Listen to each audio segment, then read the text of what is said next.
अभ्यर्थी अपनी तैयारी में जुटे रहे, बहुत जल्द अच्छे परिणाम आए, बहुत जल्द होगा। उसकी तैयारी चल रही है। माननीय मुख्यमंत्री जी ने शिक्षा विभाग को निर्देशित किया है। हम लोग प्रयास कर रहे हैं कि जल्दी से जल्दी इसकी अधिसूचना जारी करें। बिहार में टीआरई 4 का एग्जाम का इंतजार कर रहे लाखों अभ्यर्थियों के लिए एक बड़ी खबर सामने आई है।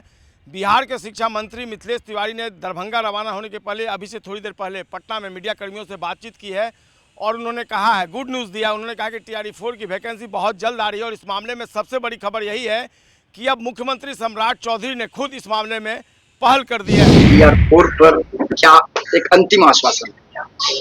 अभ्यर्थी अपनी तैयारी में जुटे रहे, बहुत जल्द अच्छे परिणाम आएंगे। माने बहुत जल्द वैकेंसी हम लोग चलाएं खबर की, तो दूसरा क्या परिणाम आएगा? नहीं माने बहुत जल्द वैकेंसी आने, बहुत जल्द होगा। उसकी तैयारी चल रही है। माननीय मुख्यमंत्री जी ने शिक्षा विभाग को निर्देशित किया है और शिक्षा विभाग इसकी तैयारी में जुटा है। हम लोग प्रयास कर रहे हैं कि जल्दी से जल्दी इसकी अधिसूचना जारी करें। गुड न्यूज आने वाली। बिल्कुल।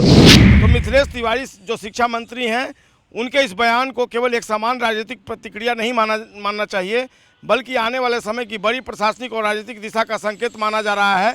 पिछले कुछ महीनों से बिहार के लाखों युवा शिक्षक भर्ती की नई अधिसूचना का इंतजार कर रहे हैं। टीआरई 1, टीआरई 2 और टीआरई 3 के बाद अब टीआरई 4 को लेकर अभ्यर्थियों के बीच उत्सुकता और बेचैनी दोनों बनी हुई है। ऐसे समय में शिक्षा मंत्री का यह कहना कि वैकेंसी बहुत जल्द आने वाली है और अभ्यर्थी तैयारी में लगे रहें, सीधे तौर पर यह संदेश देता है कि सरकार भर्ती प्रक्रिया को लेकर खींचने के बजाय उसे तेज गति से आगे बढ़ाना चाहती है। इस बयान का सबसे महत्वपूर्ण पहलू यह है कि खुद मंत्री ने स्वीकार किया है कि मुख्यमंत्री सम्राट चौधरी ने शिक्षा विभाग को भर्ती प्रक्रिया तेज करने का निर्देश दिया है। इसका राजनीतिक अर्थ यह निकालना जा रहा है कि बिहार सरकार अब रोजगार के मुद्दे को अपनी प्राथमिकता में सबसे ऊपर रखना चाहती है। बिहार जैसे राज्य में बेरोजगारी हमेशा बड़ा राजनीतिक मुद्दा रही है और शिक्षक भर्ती सीधे लाखों परिवारों से जुड़ा मामला है। इसलिए टीआरई 4 केवल नौकरी की प्रक्रिया नहीं बल्कि सरकार की राजनीतिक विश्वसनीयता की भी परीक्षा बन चुकी है। विशेषज्ञ भी यह मानते हैं कि यदि टीआरई 4 की अधिसूचना जल्द जारी होती है और नियुक्ति प्रक्रिया पारदर्शी तरीके से पूरी होती है तो इसका फायदा सरकार को राजनीतिक रूप से मिल सकता है। पिछले कुछ सालों से शिक्षक भर्ती को लेकर कई बार परीक्षा, मेरिट सूची और काउंसलिंग से जुड़े विवाद सामने आए हैं। ऐसे में सरकार अब यह संदेश देना चाहती है कि नई व्यवस्था में प्रक्रिया तेज, पारदर्शी और व्यवस्थित होगी। मंत्री का बयान इस भरोसे को मजबूत करने की कोशिश के रूप में देखा जा रहा है।